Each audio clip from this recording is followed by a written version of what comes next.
But when we came back, we didn't see any of those options. I mean, we had still what was working for 10, 15 years, the same kind of beverages still on the shelves of the supermarkets. So I think this started off a side hustle that कुछ तो brand बनाना है, इसमें धंधा बन सकता है अभी. That journey, because we wanted to get our hands dirty. Really dirty and messy. We are very clear and we are still very clear that we will never launch a Me Too product, right? Best thing about India is the demographics, right? That, learn to fail fast. गलतियां करो, लेकिन वो गलतियों से सीख के immediately, execute fast on that. Failure is a stepping stone for success. तो धंधा कम होगा तो चलेगा, but we will not extend any kind of credit to our great partners because as an entrepreneur, you are not running a sprint. Yeah. You're running a marathon.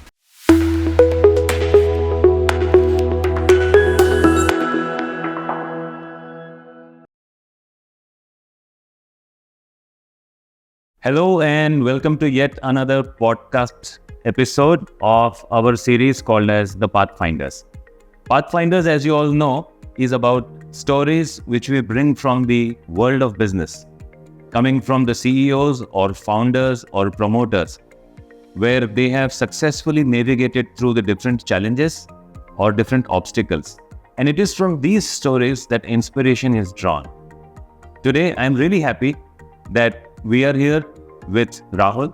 Thank you very much, Rahul, for sparing time. Thank you, Andy, for getting me on the podcast. Thank you, Rahul. Rahul is the founder and the CEO of Rio Beverages, and they are out here to make a great place of prominence for themselves in a really hard-fought battlefield of beverages in India. Prominently established here in Pune, but have their presence across Maharashtra and Gujarat. I am looking forward to an exciting conversation today with Rahul, and I believe that you all will enjoy it as much as I am going to enjoy it. Rahul, let's start off with something really interesting you told me about how from auto components you moved to beverages, and that transition itself took almost three years. Could you share something about that? Andy, so right from my school days, so the company was founded by me, Rajiv, and my first cousin, Rohan.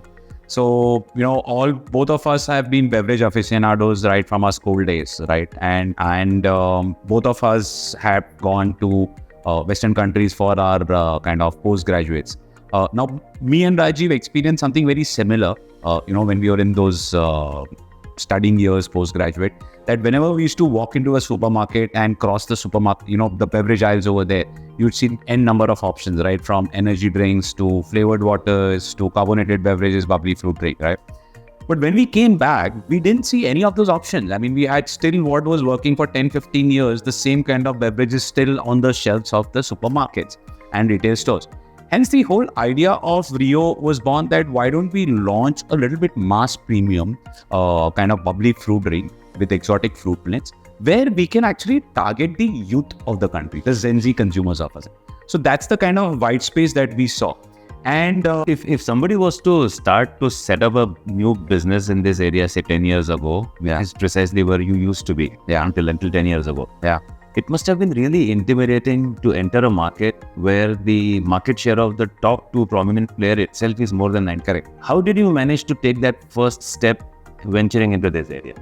So I think this started off a side hustle that कुछ तो brand बनाना है, करना है. Since being born and brought up in Pune, we practically knew each and every college. We actually knew when the kind of, fest happened over there. Right. How do you get into those colleges and all that. For the first almost 18 months, we used to regularly go and just, stand outside schools, colleges and just give away these free, to understand what pricing is very comfortable for these youngsters. What kind of packaging are they liking it? So for the first 3 years, we spent a lot on iterations on the packaging. We went back. Essentially, it took us 3 years to get that PMF. I mean, what do you call is the product market fit. Yeah. It's only in 2014 that we felt that yes, now we have a great product in hand. इसमें धंधा बन सकता है अभी. And that's the time that we decided, yes, let's put up our own plant.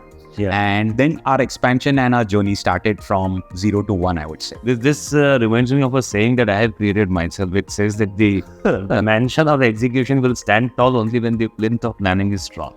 Yeah, it looks like the 3 years that went into planning have really been bearing a lot of fruits. Absolutely, no doubt. So fruits now reminds me that there are so many colorful packaging elements that I can see. It looks like someone has really put in a lot of hard work to make sure that the packaging stands out, because in most of the purchasing decisions will be taken by the end users themselves. So tell us a little more about what kind of research or homework was done before these colors were arrived at and the flavors were arrived at. So essentially, our inspiration has definitely been the Western brands, the Western markets, because as me and Rajiv spent sizable amount of time studying abroad, right? So we were highly influenced by the much developed kind of beverage market over there. And we are very clear, and we are still very clear, that we will never launch a Me Too product, right? I mean, because you can't compete with the mights of these legacy brands. So how do you compete? So you launch a very radically different kind of flavors where the consumers need to develop a taste, and that's how the kind of recalls will come in. The repeats will come in once they like the product.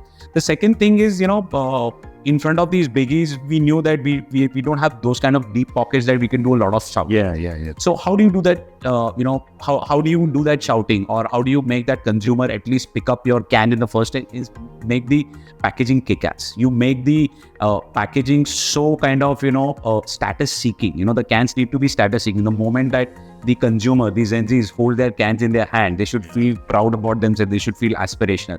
So we were very clear that the packaging needs to give that aspirational feel to the consumer. When you speak about expansion in a city like Pune or Mumbai or Ahmedabad, then there's a certain type of consumer behavior that you anticipate, and based on that, your execution plans are different. Absolutely. As compared to expanding in a city like, say, Ahmedabad.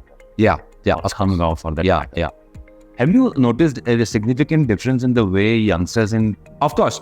So that's been our biggest learning, that our bubbly fruit drink, which is again an exotic fruit blend. Our biggest learning has been we still believe that it's a metro and a mini petro kind of product, because tier 2, tier 3, they still have to get accustomed to these kind of exotic flavor blends itself. A slightly different type of question, but it is something that not the youngsters, but their parents, the age group of the parents of your target segment is late 40s or early 50s. Yeah. And statistically, most of them have been either been exposed to diabetes themselves, or somebody in their family is already suffering. Yeah. So their outlook about things which are sugary in nature is different from the youngsters. Yeah. How do you as a company try to overcome that? So for us, so it's like currently we're not targeting that customer, but we already are working on a no sugar version as well, and a reduced sugar version, which should be available in the market in the next 6 months. So then, these drinks will be palatable for that kind of consumers of the age group. We call it Zen X, or about 35. Yes. So we will target them with the baby boomers, you call them. Yeah. Another question that is mostly considered as a daunting task for an FMCG kind of setup, where your product is great, the price point is fantastic, but the cost of making it available in a far-flung area is significantly higher than the margins. Correct. How do you strike that balance when you have to continuously keep expanding to, say, very far off places within the territory? So essentially what we've done is, that's why we've actually restricted ourselves basically to Mumbai, to Maharashtra and Gujarat, where we're only right now, so that the logistic cost is pretty much under control. But as we grow, and our aspirations are to make Rio as a pan-India brand, so as we start looking at the North market and all that. Yeah. So in the initial phase, of course, we will be shipping the goods from the Pune plant itself. But as these kind of sales increases, then we'll put up smaller plants in other markets as well. So it's always in the FMCG trade is always better. If you want to have the best kind of ROI, you have to be a little bit closer to the market. So that's the way forward that we have planned. Okay. So having a value like do more with less will also eventually translate into a lot of things within the finance department. Of course. How things go about. Of course. So one of the challenges that companies face, and especially in this FMCG kind of setup, that most of the money of the company is in circulation with CFA or with the tertiary sales. And at times, capital infusion becomes a very big challenge. Correct. I'm sure you also went through that. Yeah. How did you overcome that? Andy, we were very sure that धंधा कम होगा तो चलेगा, but we will not extend any kind of credit to our trade partners. So we still stick to that policy. Of course, in that policy that we have implemented, we've lost out on some sales, but that's okay. Being active in things which are beyond business. And from the conversation we had before the shooting started, you mentioned about how you've been actively seeking mentorship from someone who's in for running, because you actively seek that. Yeah. At some point in time, do you think that our personal preferences start reflecting in the way we conduct business? And I'm a firm believer, 100%. I've done 2 ultra marathons, which were over 90 kilometers in South Africa. So I've done that. Practically every weekend, I'm running a half marathon. I mean, 20 kilometers is just a practice run that we do. Right. So that's a background about me as being a runner. So I think running has benefited me immensely. I'll tell you why. Because as an entrepreneur, you are not running a sprint. Yeah. You're running a marathon, right? So you need to be patient while building a business. Since the time I started with my running journey, by 9:30, 10 o'clock, I'm just off to bed. By 4:15, 4:30, I'm wide awake, all ready to go for my workout. By 9:30, I'm in office. As much as I found it insightful and full of information, I'm sure you also had a great time watching this podcast episode. As usual, here are my 3 takeaways from this podcast episode. Number 1, that planning, and take it to the level of perfection where execution becomes seamless. And that's precisely what Rio did, and they did it really successfully. The second one is my favorite today. The second one is, and I'll quote Rahul here, that failure is the stepping stone to success. So don't shy away from failing, but make sure you quickly pick up the lessons and move on to translate that into success in your next step. And the third one is, the changes that you bring in your personal life will start reflecting in your professional life. So beyond your workplace, there are so many things that you must pursue, and eventually there will be a correlation between the two. Thank you very much for having watched this episode. Very soon, we will bring to you the next episode, which will be full of inspiration from another success story from a founder or a CEO or a promoter. Until then, keep scaling up.